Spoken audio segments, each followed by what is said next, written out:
welcome back to 13 Days of RM Studios. This is Brain Mix and today we are going to talk about the Mortuary Collection.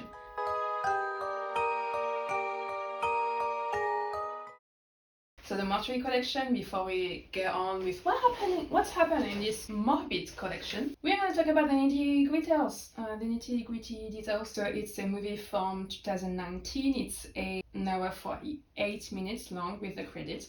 It's a PG-16 movie, so careful young kids.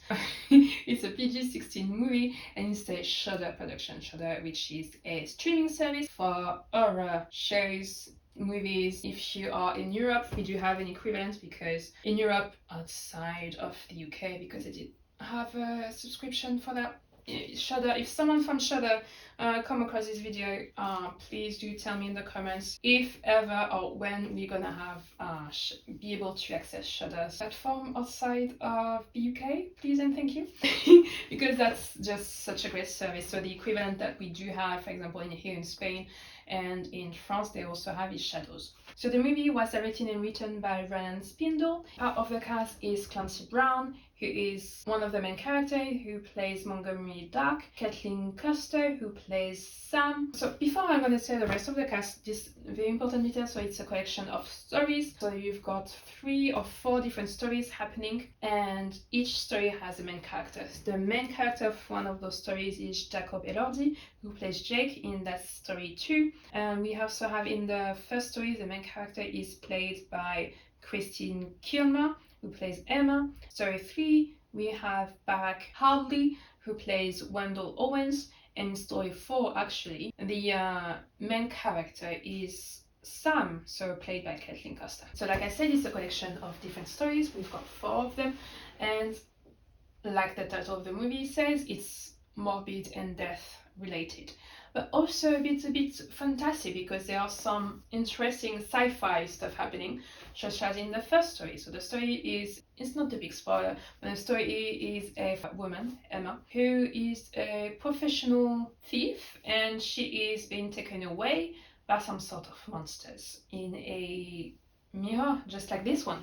And in story 2, with Jake, who is how I'm gonna say that, Jake is a typical frat boy and a typical F-boy as well, who pretends to be a gentleman. His story is that, and that's why I decided to watch this movie, because I stopped watching, usually the trailer, I don't watch them all the way because all the way too often they show too much of the movie, and I want to keep also some of the mysteries. Also to that's I think one of the only occasions when I'm not that curious is to keep the mystery of it. And one of the first images of that trailer is one of the characters is that there's a man giving birth, and by a man here, and this is important for the story, is that's Jake, a cisgender straight man who gives birth, literally. How? You're gonna find out in story 2. This is rather graphic.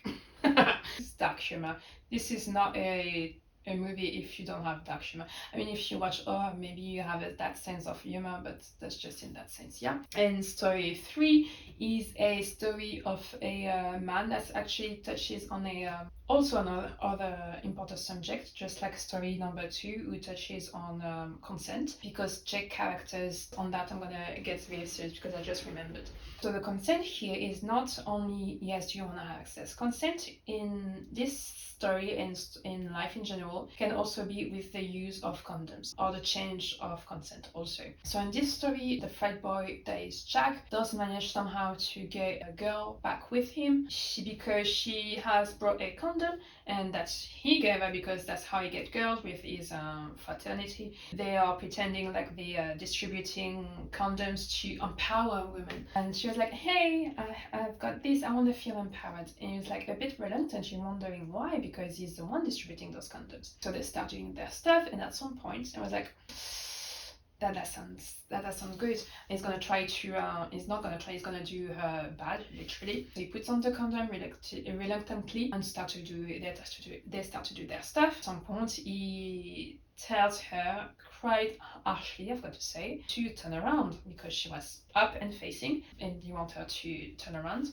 So she doesn't see what he's gonna do, and what he is gonna do is to remove the condom without telling her, because yes, people don't always feel the difference. And so he removes the condom and still continue without her consent. In that sense, at least where I'm from, that is classified as a rape. If that does ever happen to you, no, that is punishable by law. So on the lighter front, so we're going back to story number 3. So that was something that you'll find out if you watch my channel, is that I do try to mention subjects in a lighter way. These videos are meant to be entertaining, but when I come across stories like this, I'm not going to shy away to talk about the serious subject that is this case. And also, I can't remember the episode, I think that's this 13 Days of Horror, but I do try to mention because this is very important. So story number 3 is also another serious subject, not in a, also heavy stuff, serious subject in the sense that it does talk about the toll on mental health that is to be taking care of a terminally ill close relative. In this case, Wanda Owens, who's played by Barrack Ardley, he has to take care of his terminally ill wife. He's been doing that for a while. And when you're ever doing that, or if you're terminally ill or heavily disabled, it does take its toll on your own health and your own happiness as well. And that is also an important society subject, because in that case, because the wife is terminally ill, poor Wendell is debating with himself whether or not he should do something about that. And by that, I mean euthanasia.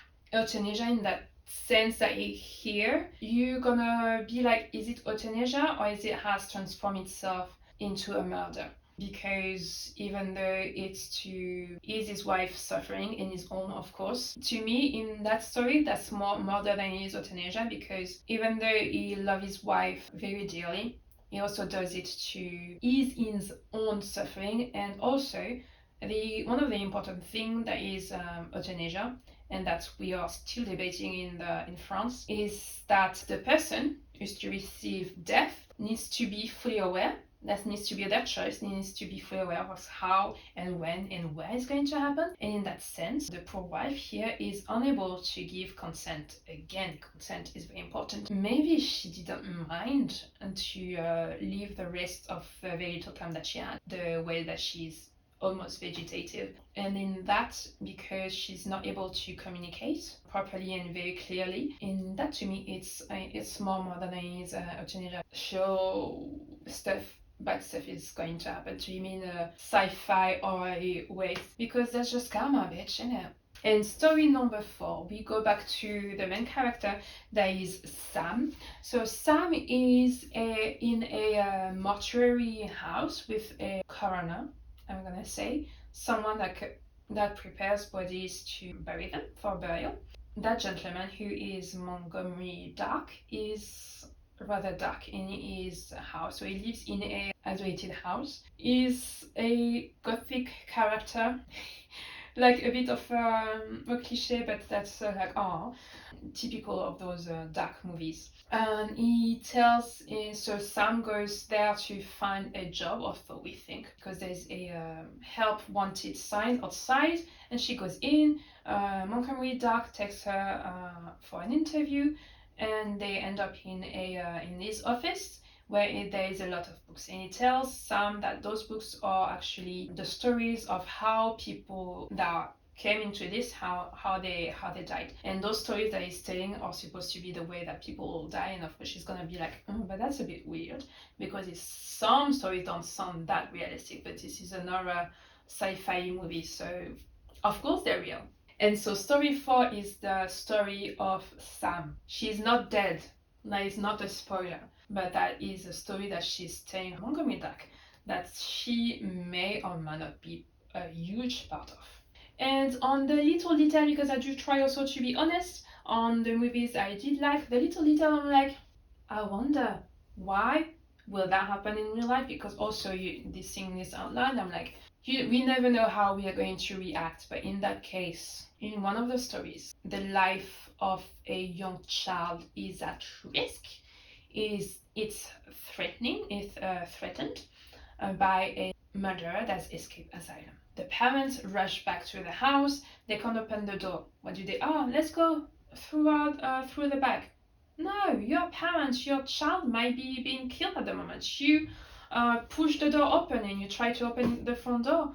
oh, you finally entered the goddamn house, you found someone on the floor, you're like, oh, but who is this? What happened? No, you're two of the parents. Maybe one of the parents stays, you found out, oh, maybe it's the babysitter, who knows? But one of the parents go and check straight away on the child to see if it's still alive and to see what happens. So yeah, that was one of the details I'm like, hopefully you did like this video. I hope you liked it, and I hope this was a well watched for you. If you did like it and if you watched this Mortuary Collection, do tell me in the comments what you thought of it.